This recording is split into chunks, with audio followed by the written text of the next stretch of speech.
Ha! Je to tady. Přišla mi nová kolekce BMW Motorrad pro rok 2026. Začneme helmou, tak to rozbalíme. Teď otázka, proč oblečení BMW Motorrad a proč ne třeba něco jiného, nějakou konkurenci, no. Ale to je jednoduchý, když máš BMW motorku, tak přece se oblečeš i do BMW, ne? Druhá otázka je, že je těžký to sehnat, že se to nevyrábí tolik, ale o to ta výbava je víc jedinečná, víc originální. Jo, tak. Helma. Mám Carbon Evo. Krásně zabalený to je. Tak, takhle vaku. Nádhera. Otevřeme si to. Je to takhle pěkně zabalený. Nejenom v tom obalu. Boží. Ale ještě v takovém pytlíku.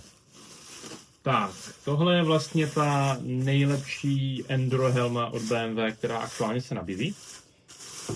Karbonová. Plus samozřejmě má plexi, který má v sobě pinlock, aby se pěkně nezamlžila.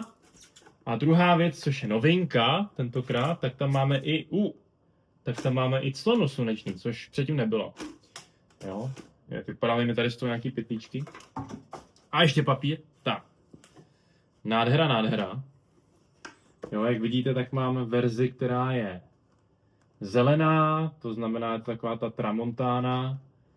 Dělá se i 13kový GSO přesně v této variantě. Tak, nádhera. A vlastně zásadní změna oproti minulý helmě je tvar. A co je důležitý, tak tohle schránka tady, já to ukážu jakhle víc, tadyhle a na druhé straně, tak tady se dá dokonce integrovat i komunikátor, což je výhoda, protože to třeba předtím vůbec nebylo. Předtím ten komunikátor musel být na boku. A pak samozřejmě sluneční slona. Jo, to je další novinka. A potom, že ta helma je celkově taková, jakoby bytelnější, jo. Tohle, super. A už to má konečně i tady zacvakávání na, tak, aby se to neotevíralo za jízdy, jo. Tam je takovej cvoček tadylet. Zase ukážu, jo. No krása, nádhera. Jo, jednodušší sundávání šotu. A vzadu tohle tak jsou odrazky, které vlastně symbolizují světlo ikonický pro 13 GSO. Jo, má to samozřejmě integrovaného i MIPSe, takže když spadnu, tak to ty točivý síly dokáže pohltit.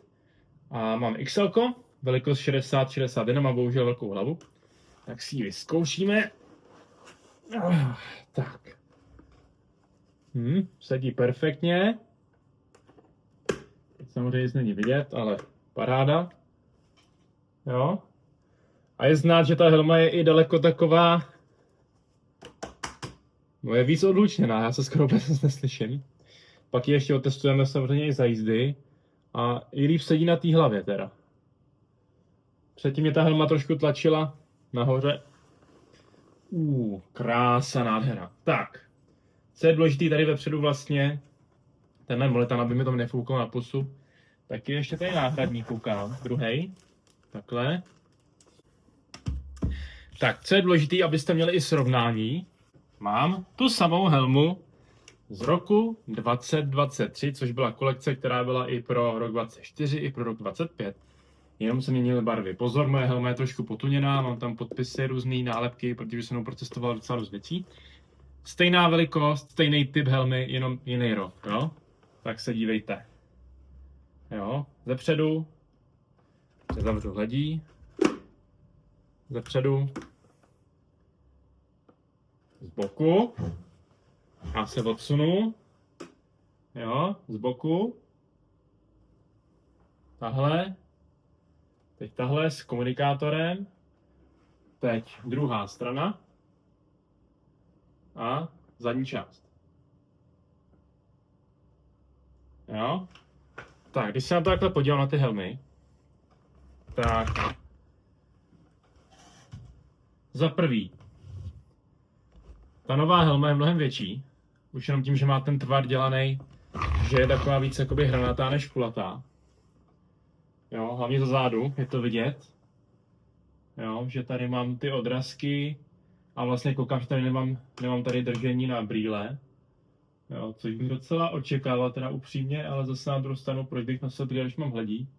A A kdyby náhodou, tak koukám, že je to vytvarovaný tak, že by tam ty brýle měly držet tady. Což je fajn. Jo. Tak. No, teď která je těžší, která je lehčí. Ty vogy, rozdíl. Tahle je teda těžká, tím, že má ten komunikátor, ale značně.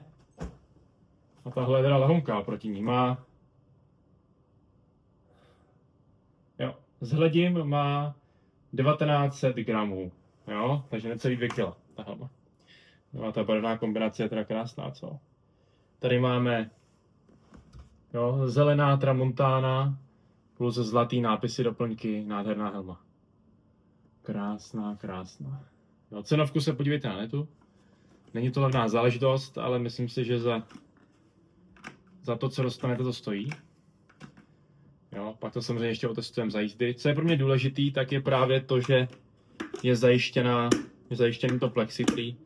Tamhle u té předchozí helmy se občas otvíralo, když člověk třeba 160-180 udělal tohle, jak mu to mohlo vylítnout nahoru.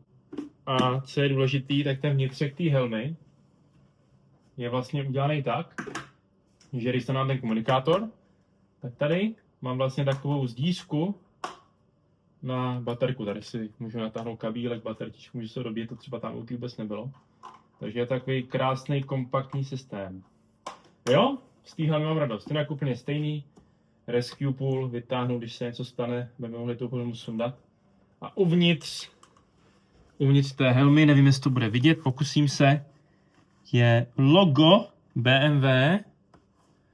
Jo, tadyhle je logo, který je v tomto případě gumové. A ve starém případě bylo vyšívané. Jo, vyšívané, tady je to logo vyšívané.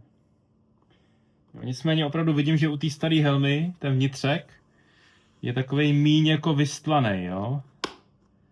Že tady vidím hodně vnitřek té helmy, ten MIPS systém, což není úplně krásný na ten pohled. Kdežto tady u té helmy to mám všechno krásně schovaný a vlastně nevidím téměř skoro nic, kromě toho loga BMW, což je jako hezký. Je to takový vizuálně prostě příjemnější. A tohle je samozřejmě klasika taky, můžu to odendat, tak, paráda. A tohle je teda mnohem bytelnější systém, jo. Předtím u té staré helmy mě už to ulítlo a už tam nemám.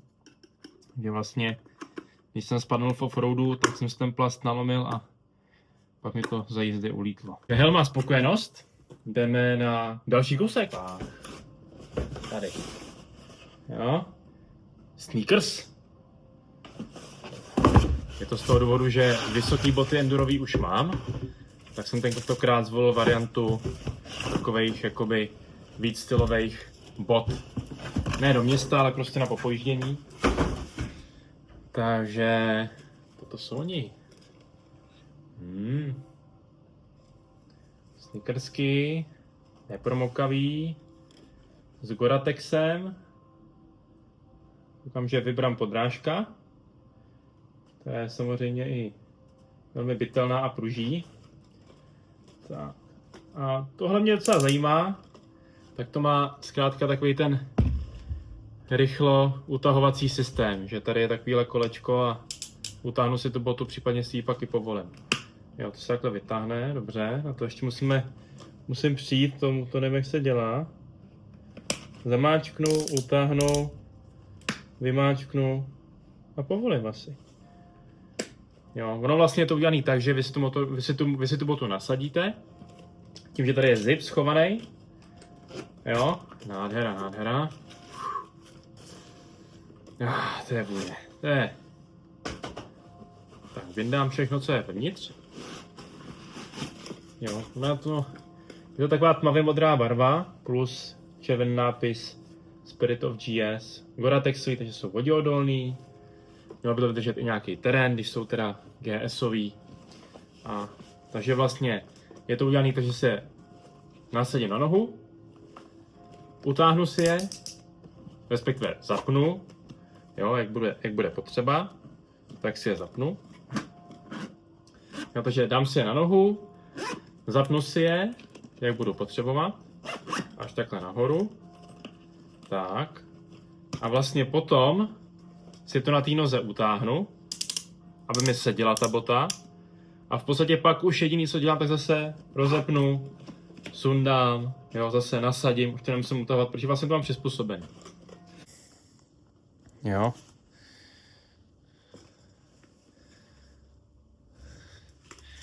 Plus uvnitř té boty nápis BMW Motorrad. Tak. Nádhera, nádhera. Tady máme ještě kalhoty. Nutný podotknout, že já mám výšku 194 cm. Jo? Mám zkrátka změřený, že v oblek, respektive kombinéza 56, kalhoty 52, úplně akorát, s tím, že mám ještě prostor na pupek, případně na nějaký oblečení pod tu kombinézu, aby mi nebyla zima. Tak. No a kalhoty. Hurá, hurá, rally, zase černý, takže to asi toho moc vidět nebude. Hele, prostě černý kalhoty, relíčkový. Ty not my kapsy, ty bláho, to ještě jsem neměl. Jo, já jsem předtím měl oblek Pace Dry, takže tohle je pro mě novinka. A až teď jsem si vlastně vybral úplně to nejlepší, co BMW dělá. Tak.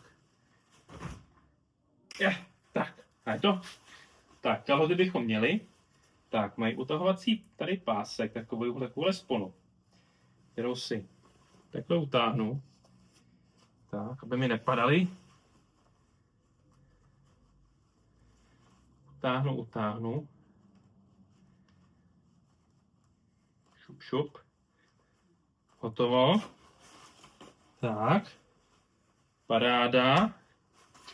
Takže relíčkový kalhoty, velikost 52. To zase, to je paráda, jak to je z toho pevného materiálu, a ten materiál je krásně pružný, jo. Tak, máme tady klasický kapsy, plus větší kapsa napravo, další je nalevo, ta samá. Takhle podívám, tak mají odrazky, abych zkrátka byl vidět, že přece jenom jsou černý. Nápis BMW Motorrad elegantní, dole zapínání na utažení kolem boty. Nádhera. Tak a teď ještě se podíváme. Krásný detail na těch kalhotech, jo, to není vidět, jo, ale zkrátka tady ten vnitřek, kde se opírám o nádrž, abych jel prostě endurově, tak tohle je z krásný jemný kůže, silný, takže to ji vydrží. Tohle mají všechny naše kalhoty, BMW Motorrad. Super. Co je výhoda té kůže, tak zkrátka neklouže, je to takový semižladkej, taková alcantara bych řekl, a neklouže zkrátka, když ta nádrž je zmoklá, navlhlá a tak dál, tak díky tady tomu tam ten grip po každý. Ještě hledám větrací otvory a ejhle, člověk by je mám nenašel, protože jsou tady pod těma kapsama. Tady mám kapsu, tady hele, větrací otvor jeden a větrací otvor druhý. Jo, super je ty zipy, jak mají. Samozřejmě mají zase nápis, zase BMW Motorrad, ale jsou gumový, nekloužou, krásně do ruky zatáhnu, to je paráda. Vezmeme si další věc. Tak, hotovo. Pokud chcete na motorku oblečení BMW, tak co byste rozhodně měli mít v hledáčku, tak je relíčko, protože to je oblek, který BMW dělá nejdýl, má v tom ty největší zkušenosti a je to oblek, který funguje v dešti, v zimě, v létě, úplně všude. Co je velká výhoda tohoto obleku? Tak jsou tyhle kšandy. Jo, vysvětlím. Slezu z motorky, jdu někam s přítelkyní, se ženou.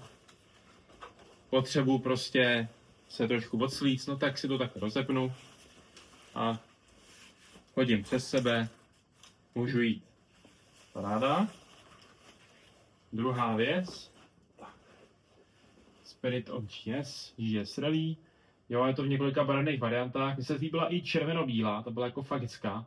Ale už červený oblek mám, tak jsem si říkal, že černý ještě nemám, tak ho vyzkoušíme.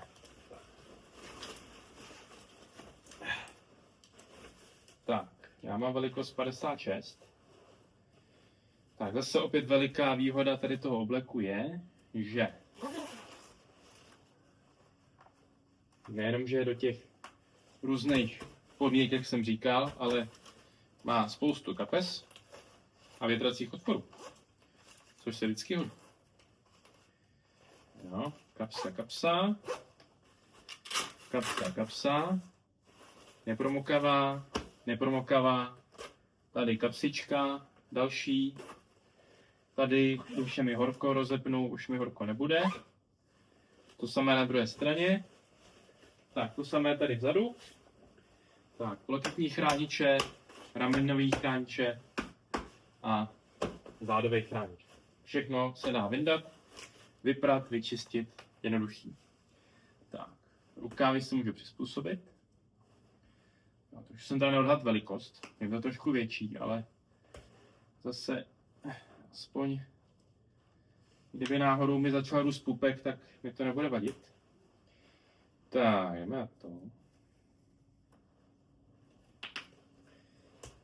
No, natočíme si to. Je opravdu krásný detaily. Mně se líbí, jak prostě je to lehoučký ten oblek, že jako je vzdušnej, je lehoučkej, je příjemný, není nějak prostě těžký, má krásný detaily, jo. Tady na těch loktech místa, které by se mohly, když spadnou, tak aby se neodřely. Je to zesílený materiál, který se neprodře. Jo, tady takhle ty zipy na to rozepínání, aby mi to dokázalo větrat. A velká výhoda ralíčka je, že nejenom, že tady mám kapse větrací otvory, ale ještě tady. Šup. Rozepnu. A připnu takhle sem. Jo, tohle nadlíčko. Jo. Tohle nadlíčko je super. Že tohle je ještě dodatečný větrání, který prostě je pro to nadlíčko typický a funguje to úplně skvěle. Když je vedro, pařák, tohle si odepnu a tady mám síťovinu, která krásně profoukne a vůbec se v tom nespařím. A kdyby mi bylo ještě to horko, no tak tady mám druhý zip. Vevnitř tady si takhle dám a ještě mi to tady bude profoukávat další síťovinu. Tak, uvnitř mám jedna kapsa, druhá kapsa a samozřejmě tady ještě připnutí ke kalhotům. Tak. Vzadu koukám, že je další kapsa. Tady případně na nepromok. Tak, perfektní. Výhodou těch protektorů je, že jsou strašně jako ohebný, jsou flexibilní. Nejsou nějak prostě nepříjemný, hele. Na to by jako chytnu, jak to zmačkám. Ten protektor. Jo, a když zase dostane ránu ten protektor, tak stvrdne. Že jakoby on je takový gelovej trošku, ale v případě nárazu stvrdne. Tak. Plus ještě takový malý detail, tak tady nahoře na tom líčku je sucháč, kam si můžu dát picí vak, jo, camelback takzvaný, a tady ještě díra, tady si protáhnu hadičku a můžu pak pít. A výhodou je, že ještě tady v té krabici přijde to krásný vak na to relíčko, který si můžu brát pěkně sebou, oblek se do toho dám, nezašpiní se, nezničí se, když třeba někam letím do Španělska na nějaký mototest camp a tak dál. Každý ten produkt má v sobě takovýhle veliký návod, který je docela objemný. Jo, tam se prostě dočtete všechno o tabulce velikostí, co tam je za protektory, jak to udržovat, jak to mít, nemejt a tak dále. Co s tím dělat a nedělat, bychom měli ještě cedulky, jak musím otrat. Šup. Šup. Šup s tím dolů. A teď ještě helmu. A hop. Tak, máme helmu. Paráda. A ještě by to chtělo boty, ne? Já se rozepnu.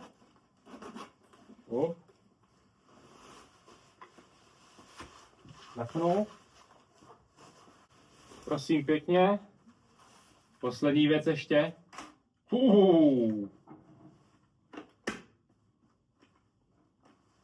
Paráda.